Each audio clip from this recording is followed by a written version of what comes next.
Neptune, जो हमारे solar system का आखिरी सितारा है, ये सूरज से 4.4 बिलियन किलोमीटर दूर है। यहाँ पहुँचने में हमें 10 से 12 साल लग जाते हैं। यहाँ पर अब तक सिर्फ और सिर्फ वॉयेजर 2 स्पेसक्राफ्ट को भेजा गया था। इसके अलावा आज तक किसी भी स्पेसक्राफ्ट को वहाँ पर नहीं भेजा गया, लेकिन इस स्पेसक्राफ्ट ने वहाँ जाकर ऐसी तस्वीरें खींची जिसे देखकर साइंसदान हैरान थे। वो सोच रहे थे आखिर ये कैसे पॉसिबल हो सकता है, आखिर उस स्पेसक्राफ्ट ने वहाँ क्या कुछ देखा, ये आप जानोगे आज के इस वीडियो में। वीडियो शुरू करने से पहले आपसे गुजारिश है कि अगर आपने हमारे चैनल को सब्सक्राइब नहीं किया तो जल्दी से सब्सक्राइब करने के साथ साथ हमारी वीडियोस को लाइक और शेयर जरूर करें। हमारे सोलर सिस्टम में 8 सितारे हैं, जिनमें से नेपच्यून हमारे सोलर सिस्टम का आखिरी सितारा है। ये सूरज से इतनी दूर है, यहाँ सूरज की रोशनी का पहुँचने में 4 घंटे लग जाते हैं। इतनी ज्यादा दूर होने की वजह से ये सूरज के गिर्द अपना एक चक्कर 165 सालों में कंप्लीट करता है, यानी इसका एक साल 165 सालों के बराबर है। इसे 1846 में ढूंढा गया था। उसके बाद इसने सूरज के गिर्द अपना एक चक्कर 2011 में कंप्लीट किया था, जो वाकई में बहुत हैरानकुन बात है। ये हमारे सोलर सिस्टम का चौथा सबसे बड़ा सितारा है और ये सोलर सिस्टम का वाहिद ऐसा सितारा है जिसे टेलीस्कोप से नहीं बल्कि मैथमेटिकली कैलकुलेशन से 1846 में अर्बन लेवेरियन ने ढूंढा था।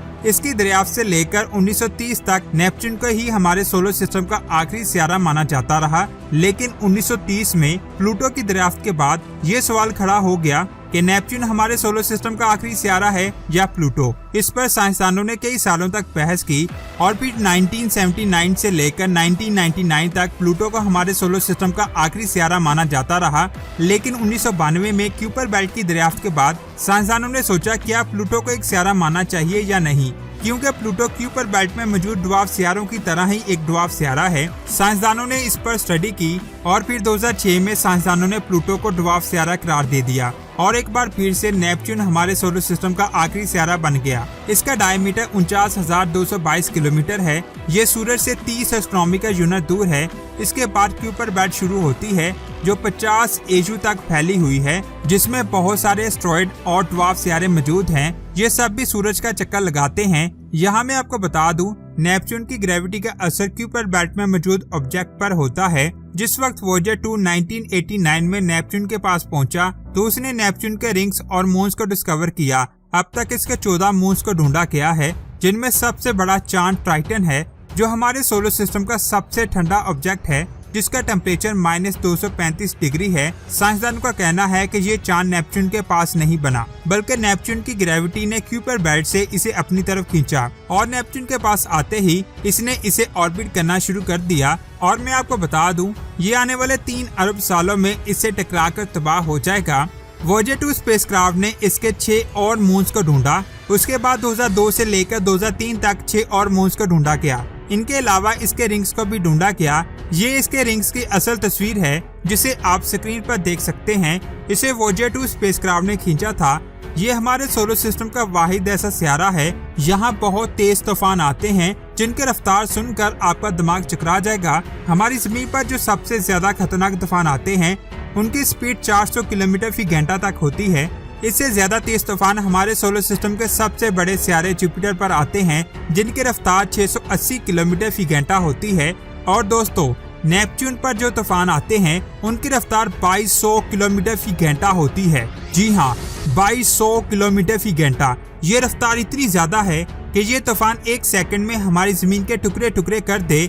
जिस वक्त वॉयेजर 2 इसके पास पहुंचा, तब उसने इस पर एक डार्क स्पॉट को देखा था, जो बहुत बड़ा तूफान था, जिसका साइज हमारी जमीन से बड़ा था। लेकिन जब 2 नवंबर 1994 में हबल टेलीस्कोप से इस तूफान को देखा गया तो साइंसदान हैरान थे कि वहाँ पर कुछ भी नहीं है। वो डार्क स्पॉट अचानक से गायब हो गया था, जिसके बारे में साइंसदान आज भी नहीं जान पाए। इसके अलावा यहाँ कई और तूफान आते हैं, जिनकी रफ्तार मुख्तलिफ हिस्सों में मुख्तलिफ होती है।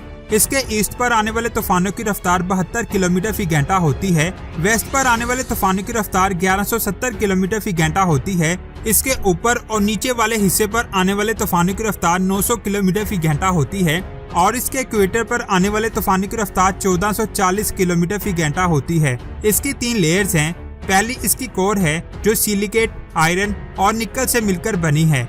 इसके ऊपर मेंटल लेयर है, जो अमोनिया, वाटर और मीथेन से मिलकर बना एक समुंदर है जो बहुत ज्यादा गर्म है। इसके ऊपर एटमॉस्फेरिक लेयर है जो नेपच्यून के 10% हिस्से में फैली हुई है। ये हाइड्रोजन, हीलियम और मीथेन से मिलकर बनी है। यहाँ मीथेन ही वो वाहिद गैस है जिसकी वजह से नेपच्यून ब्लू कलर का दिखाई देता है। लेकिन कैसे? जब सूरज की रोशनी मीथेन पर पड़ती है तो मीथेन सूरज से आने वाली रोशनी में रेड कलर की लाइट को ऑब्जर्व कर लेती है और ब्लू कलर की लाइट को रिफ्लेक्ट कर देती है, जिसकी वजह से ये हमें ब्लू कलर का दिखाई देता है। अगर मैं बात करूं मेंटल लेयर की, यहाँ एटमॉस्फेरिक प्रेशर बहुत ज्यादा है जिसका दबाव 10 गीगापास्कल है जो हमारी जमीन के एटमॉस्फेरिक प्रेशर से 1 लाख गुना ज्यादा है और इसका टेम्परेचर 1000 डिग्री है। जब ज्यादा टेम्परेचर और ज्यादा एटमॉस्फेरिक प्रेशर का दबाव मीथेन के एटम पर पड़ता है तो इस दबाव की वजह से मीथेन के एटम टूट जाते हैं और जब यह दबाव कार्बन के एटम पर पड़ता है